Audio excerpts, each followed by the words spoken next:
पटना में आज महागठबंधन की तीसरी बैठक में महागठबंधन के सभी 6 दल होंगे शामिल। RJD, Congress, VIP, CPI, ML, CPI, CPM बैठक में मौजूद रहेंगे। बैठक की अध्यक्षता महागठबंधन कोऑर्डिनेशन कमेटी के अध्यक्ष तेजस्वी यादव करेंगे। बैठक में सीट शेयरिंग पर होगी बात। सीएम चेहरा, चुनावी घोषणा पत्र और चुनावी मुद्दों पर भी होगा मंथन। कांग्रेस ने सीएम फेस के मुद्दे पर साध रखी है चुप्पी। कांग्रेस चाहती है पहले सीट शेयरिंग का मसला हल हो, उसके बाद सीएम फेस की घोषणा। आरजेडी के कई नेताओं को इस बार कांग्रेस को 70 सीटें देने पर ऐतराज। 2020 में कांग्रेस सिर्फ 19 सीटें जीत पाई थी। प्रियंका गांधी अपने लोकसभा क्षेत्र वायनाड के 3 दिन के दौरे पर। प्रियंका गांधी शनिवार की रात पहुंची केरल। एयरपोर्ट से कालपेटा जाते समय उन्होंने एक सड़क दुर्घटना को देखते हुए अपना काफिला रुकवाया। घायलों के उपचार के लिए काफिले से एक डॉक्टर को बुलाया। काफिले में मौजूद एम्बुलेंस टीम को निर्देश दिया। काफिले के एम्बुलेंस से जख्मी व्यक्तियों को नजदीकी अस्पताल ले जाया गया। ओपी राजभर ने सपा अध्यक्ष अखिलेश यादव के बयान पर पलटवार किया। कहा, जातिगत जनगणना से अखिलेश की जमीन खिसक गई। राजभर बोले, अधिकार लूटने वाले लोग ऐसी बातें करें तो आश्चर्य होता है। उन्होंने अपने 5 साल के मुख्यमंत्रित्व कार्यकाल में जाति के आधार पर पुलिस, ग्राम सेवक, लेखपाल जैसी सेवाओं में भर्तियां की। राजभर ने कहा, अगर पीडीए की बात करते हैं तो दलित, पिछड़े और अल्पसंख्यकों की भर्ती करते। दरअसल जातिगत जनगणना होने से अखिलेश की जमीन खिसक गई। वे बौखलाए हुए। पंजाब पुलिस को मिली कामयाबी। अमृतसर में बड़ी साजिश नाकाम। 2 जासूस गिरफ्तार किए गए। पाकिस्तान को खुफिया जानकारी देने का आरोप। गिरफ्तार जासूसों के पाकिस्तानी खुफिया एजेंसी आईएसआई से कनेक्शन उजागर हुए। पुलिस ने पलाक शेर मसीह और सूरज मसीह नाम के 2 जासूस पकड़े। सूत्रों के मुताबिक जासूसों ने सेना छावनियों और एयरबेस की तस्वीरें दुश्मनों को भेजी। पंजाब पुलिस का साफ संदेश, देशद्रोहियों को बख्शा नहीं जाएगा। पाकिस्तान की एक तरफ से एक बार फिर एलओसी पर सीज फायर का उल्लंघन हुआ है। 10वें दिन भी पाक ने की गोलीबारी। पाकिस्तानी सेना की तरफ से जम्मू कश्मीर के कुपवाड़ा, पुंछ, बारामूला, राजौरी, मेंढर में गोलीबारी की गई। भारतीय सेना ने दिया मुंहतोड़ जवाब। आतंकी हमले के बाद से पाकिस्तानी सेना कर रही गोलीबारी। भारत की जवाबी कार्रवाई को लेकर सहमी हुई है पाकिस्तानी सेना। रूसी टेलीविजन आरटी को दिए इंटरव्यू में पाकिस्तान के राजदूत खालिद जमाली ने भारत को दी गीदड़ भभकी। जमाली ने कहा, भारत के खिलाफ परमाणु अस्त्र का प्रयोग किया जाएगा। जमाली ने कहा, इंडस वाटर ट्रीटी को निरस्त कर अगर पानी रोका गया, ये एक्ट ऑफ वॉर होगा। इसका जवाब पाकिस्तान अपने फुल स्पेक्ट्रम ऑफ पावर से देगा, यानी पारंपरिक और परमाणु दोनों हथियारों का इस्तेमाल होगा। भारत के साथ बढ़ते तनाव के बीच पाकिस्तानी राष्ट्रपति ने बुलाया नेशनल असेंबली का विशेष सेशन। राष्ट्रपति आसिफ अली जरदारी के आदेश से सोमवार शाम 5 बजे इस्लामाबाद में नेशनल असेंबली बैठेगी। सत्र में भारत और पाकिस्तान के बीच बने तनावपूर्ण हालात, नियंत्रण रेखा पर स्थिति और पहलगाम घटना के बाद के घटनाक्रम पर ध्यान केंद्रित किए जाने की उम्मीद। सत्र से पहले सरकार और विपक्षी सदस्यों के बीच एक बैठक की योजना बनाई गई। बैठक में भारत की कार्रवाई की निंदा करने वाला एक संयुक्त प्रस्ताव भी विचाराधीन। पाकिस्तान से भारत आने वाली सभी कैटेगरी की डाक और पार्सल सेवाओं को बंद किया गया। ये रोक हवाई और जमीनी दोनों रास्तों से आने वाले डाक पर लागू होगी। जम्मू कश्मीर के राजौरी जिले में एलओसी के पास लोगों ने बंकर में शरण ली। फायरिंग के चलते सरकारी मिडिल स्कूल सारूला के बच्चों ने भी बंकर में शरण ली। भारत ने पाकिस्तान के साथ डायरेक्ट और इनडायरेक्ट आयात पर बैन लगाया। भारतीय बंदरगाहों पर पाकिस्तानी जहाजों के आने पर भी रोक। पीएम मोदी से मिले जम्मू कश्मीर के मुख्यमंत्री उमर अब्दुल्ला। पहलगाम हमले के बाद सीएम उमर अब्दुल्ला ने पहली बार दिल्ली में पीएम मोदी से मुलाकात की।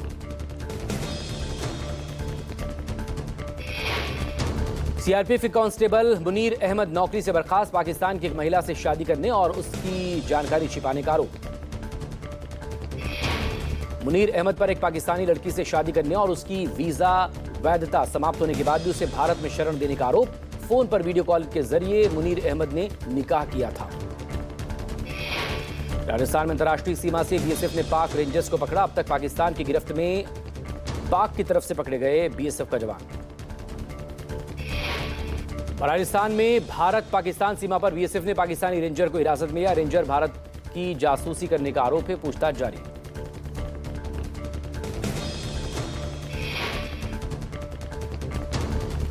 पहलगाम के बाईसरन घाटी में आतंकी हमले के बाद एक्शन में पुलिस। जम्मू कश्मीर पुलिस ने 75 लोगों को पीएसए पब्लिक सेफ्टी एक्ट के तहत अरेस्ट किया। मध्य प्रदेश के जबलपुर और महाराष्ट्र के चंद्रपुर की ऑर्डिनेंस फैक्ट्री में कर्मचारियों की छुट्टियां रद्द। मैनेजमेंट ने कर्मचारियों से कहा, मुश्किल वक्त है, राष्ट्रीय सुरक्षा को देखते हुए काम नहीं रुकना चाहिए। पाकिस्तान ने बैलिस्टिक मिसाइल अब्दाली का सक्सेसफुल टेस्ट किया। सतह पर मार करने वाली इस मिसाइल की रेंज 450 किलोमीटर। भारत के विदेश मंत्री एस जयशंकर की रूस के विदेश मंत्री सरगेई लावरोव से फोन पर बात हुई। जयशंकर ने पहलगाम के दोषियों को सजा देने की बात कही। दिल्ली पुलिस ने अवैध तरीके से और बिना वैलिड दस्तावेजों के रह रहे 6 बांग्लादेशी महिलाओं को हिरासत में लिया। मंडावली पुलिस स्टेशन की एक टीम ने महिलाओं को पकड़ा। पूछताछ के बाद पहाड़गंज इलाके से 5 अन्य महिलाएं भी हिरासत में ली गई। हिरासत में ली गई इन महिलाओं की पहचान मीम अख्तर, मीना बेगम के रूप में होगी। दिल्ली पुलिस के मुताबिक विदेशी क्षेत्रीय पंजीकरण कार्यालय की मदद से महिलाओं के खिलाफ निर्वासन की कार्यवाही शुरू की गई।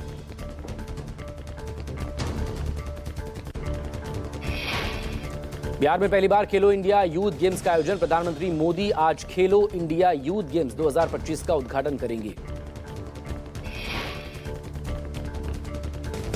खेलों का आयोजन पटना, राजगीर, गया, भागलपुर और बेगूसराय में होगा। 28 राज्यों और 8 केंद्र शासित प्रदेशों के खिलाड़ी भाग लेंगे।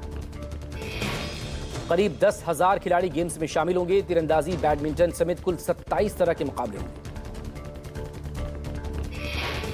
आज से 15 मई तक खेलो इंडिया यूथ गेम्स का आयोजन होगा। कुश्ती, टेनिस और जूडो भी इसमें शामिल है। आज से खुल गए बद्री विशाल के कपाट। 40 क्विंटल फूलों से सजाया गया मंदिर। सुबह 6 बजे बद्रीनाथ धाम के कपाट श्रद्धालुओं के लिए खोले गए। शुरू हुई 4 धाम यात्रा। पूरे विधि विधान के साथ पूजा अर्चना के बाद सुबह 6 बजे श्रद्धालुओं के लिए बद्रीनाथ धाम के कपाट खोले गए। गढ़वाल राइफल्स के बैंड ने बजाई भक्ति धुनी। बद्री विशाल के दर्शन के लिए बड़ी संख्या में श्रद्धालु पहुंचे। पूरा धाम श्रद्धालुओं से खचाखच भरा रहा। सुरक्षा के पुख्ता इंतजाम। 4 धाम यात्रा में श्रद्धालुओं की बढ़ती संख्या के बीच धामी सरकार ने बड़ा फैसला लिया। यात्रा के सुचारू संचालन को ध्यान में रखते हुए इस बार समिति के अध्यक्ष के साथ साथ 2 उपाध्यक्षों की नियुक्ति भी की गई। बद्रीनाथ धाम के कपाट खुलने पर मुख्यमंत्री पुष्कर सिंह धामी ने कहा, उत्तराखंड आने वाले सभी श्रद्धालुओं का स्वागत। ईश्वर से प्रार्थना है सभी की यात्रा सुखद हो। सीएम धामी ने कहा, सभी व्यवस्थाएं कर ली गई हैं। 4 धाम यात्रा में कम से कम कठिनाई हो, यात्रा सुरक्षित रहे, इसके लिए सभी विभागों की समीक्षा की गई। प्रयास किए गए हैं, सारे प्रबंध किए गए हैं। यहाँ की यात्रा 4 धाम यात्रा, हमारे पूरे धामों की यात्रा, सभी यात्राएं थोड़ा कठिनाई में होती है, लेकिन उसके बावजूद भी ये कोशिश की गई है कि यात्रा कम से कम कठिनाई हो, यात्रा सुरक्षित हो। उस निमित्त सभी विभागों की समीक्षा भी की गई है और लगातार समीक्षा। वाराणसी में 128 साल के शिवानंद बाबा का निधन। 2022 में पद्मश्री से सम्मानित हुए थे। पीएम मोदी ने ट्वीट किया, कहा, योग साधक और काशी निवासी शिवानंद बाबा जी के निधन से अत्यंत दुख। योग और साधना को समर्पित उनका जीवन देश की हर पीढ़ी को प्रेरित करता रहेगा। नीट यूजी एग्जाम आज 2 बजे से शुरू होगी परीक्षा। 23 लाख से ज्यादा स्टूडेंट्स इस बार एग्जाम में शामिल होंगे। नीट यूजी एग्जाम को लेकर सुरक्षा चाक चौबंद। एग्जाम के लिए 500 से ज्यादा शहरों में 5,453 परीक्षा केंद्र बनाए गए। परीक्षा में गड़बड़ी करने वालों पर 3 साल का लगेगा बैन। नोएडा के सेक्टर 21A स्टेडियम में run for one nation one election का आयोजन हुआ। शिवराज, सुनील बंसल समेत हजारों की संख्या में महिला, पुरुष और बच्चों ने भाग लिया। केंद्रीय कृषि मंत्री शिवराज सिंह चौहान ने इस मौके पर कहा, बार बार चुनाव देश के विकास में बाधक, अब चुनावी प्रक्रिया में बदलाव की आवश्यकता। आज नोएडा इसके लिए दौड़ रहा है। इसमें 5 साल 12 महीने 365 दिन लगातार राजनीतिक दल और सभी नेता चुनाव की तैयारियों में व्यस्त रहते हैं। ये लगातार होने वाले चुनाव विकसित भारत के निर्माण में, देश की प्रगति और विकास में आज सबसे बड़ी बाधा बन गए हैं। बीजेपी के राष्ट्रीय महामंत्री सुनील बंसल ने कहा, बार बार चुनाव देश के विकास में speed breaker. One nation one election से खर्चा कम होगा, लोगों को काम करने के लिए समय भी मिलेगा। पूरे भारत में वन नेशन वन इलेक्शन एक साथ देश में चुनाव हो, इस विषय के जन समर्थन को लेकर के जो जन अभियान प्रारंभ हुआ है, इसमें आज का ये मैराथन का आयोजन है। पूरे देश में इसी प्रकार के कार्यक्रम अभी चल रहे हैं, जिसमें देश की जनता इस अभियान के समर्थन में आ रही है। हिमाचल प्रदेश में विवादित संजौली मस्जिद को शिमला नगर निगम आयुक्त ने पूरी तरह तोड़ने के आदेश दिए। कमिश्नर ने संजौली मस्जिद की निचली दोनों मंजिलें हटाने के आदेश दिए। वक्फ बोर्ड की जमीन के कागज नहीं दे पाया, कमेटी के पास एनओसी भी नहीं, शिमला निगम ने अवैध बताया। निगम आयुक्त कोर्ट में 15 साल से चल रहा था केस। मध्य प्रदेश में उठी चंबल प्रदेश की मांग। चंबल प्रदेश की मांग को लेकर आज महापंचायत। चंबल प्रदेश के आंदोलन की तेज करने पर चर्चा होगी। बताया जा रहा है, मध्य प्रदेश, उत्तर प्रदेश और राजस्थान के 21 जिलों को मिलाकर चंबल प्रदेश बनाने की मांग की जा रही है। चंबल अंचल इन तीनों ही राज्यों में आता है।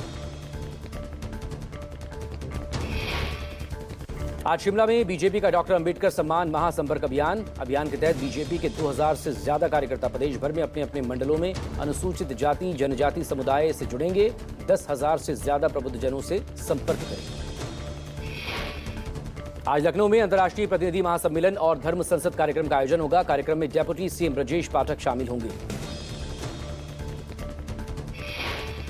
यमुना में जल्द शुरू होगा क्रूज का ट्रायल। दिल्ली सरकार का पर्यटन विभाग, जल बोर्ड नियंत्रण विभाग कर रहा है तैयार।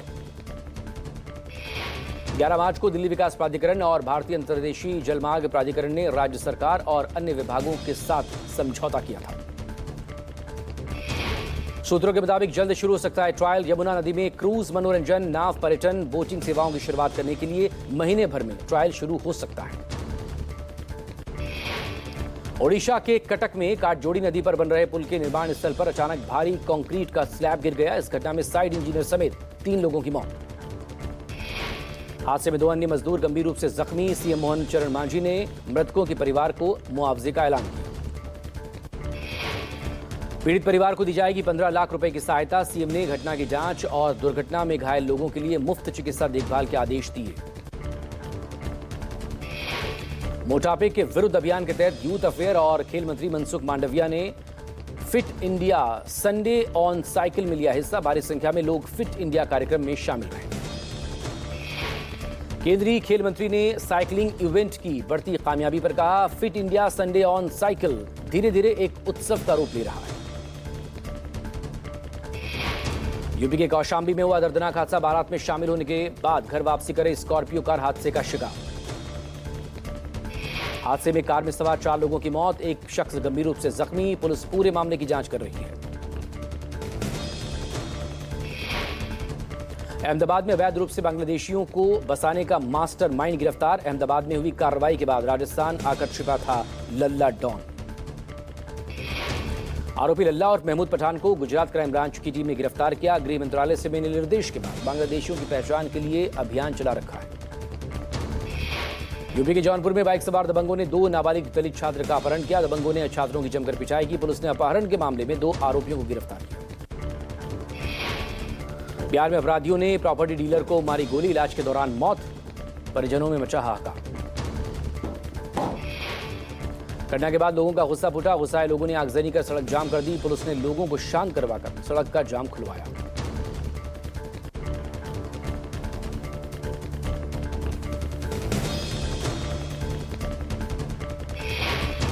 भोपाल में समुदाय विशेष की लड़कियों से रेप का आरोपी फरहान पुलिस एनकाउंटर में जख्मी। फरहान की निशानदेही पर दूसरे आरोपी को पकड़ने निकली थी पुलिस। इस दौरान फरहान ने भागने की कोशिश की।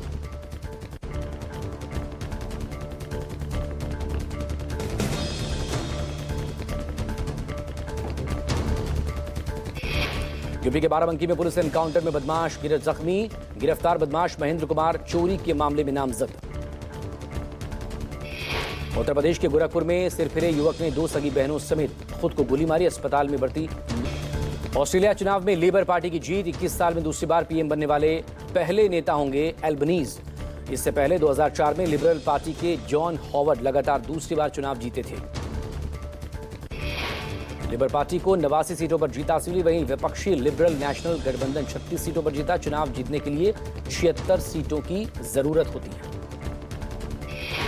खुद की सीट हार गए विपक्षी उम्मीदवार पीटर डटन ने चुनाव में हार स्वीकार करते हुए कहा, हमने अच्छा प्रदर्शन नहीं किया, मैं इसके लिए पूरी जिम्मेदारी स्वीकार करता हूं। सिंगापुर के आम चुनाव में पीएम लॉरिंग वॉन्ग की जीत, 97 में से 87 सीटें मिली। 50 साल से सत्ता पर काबिज है People's Action Party. South Korea में सत्ताधारी पार्टी के राष्ट्रपति उम्मीदवार बने किम मुन सू, 3 जून को होंगे चुनाव। अमेरिका के कैलिफोर्निया में सिंगल सीटर प्लेन क्रैश होने से पायलट की मौत। रिहायशी इलाके में दुर्घटना से 2 घरों को नुकसान।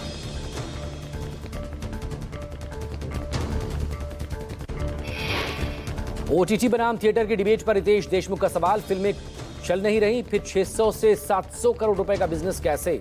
बोले, सिनेमा कभी खत्म नहीं होगा। सिंगर सोनू निगम के खिलाफ एफआईआर, कन्नड़ लोगों की भावनाओं को ठेस पहुंचाने का आरोप। बेंगलुरु कॉन्सर्ट में पहलगाम का नाम लेकर फटकार लगाई थी।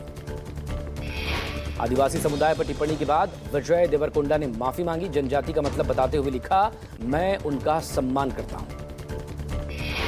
हाउस अरेस्ट शो पर विवाद, अश्लील कंटेंट के आरोप में एजाज खान पर केस दर्ज। 9 मई को महिला आयोग के सामने पेशी। भारत ने आईएमएफ बोर्ड के साथ से अपने एग्जीक्यूटिव डायरेक्टर को हटाया। 6 महीने का टेन्योर बाकी था, अभी तक नए डायरेक्टर का नाम का ऐलान नहीं। एसबीआई की इनकम 1.44 लाख करोड़ पहुंची। देश के सबसे बड़े सरकारी बैंक का चौथी तिमाही में मुनाफा घटा, फिर भी बड़ा लाभांश दिया। अमूल के बाद अब पराग ने भी बढ़ाए दूध के दाम। 1 रुपए महंगा हुआ फुल क्रीम और टोन्ड दूध।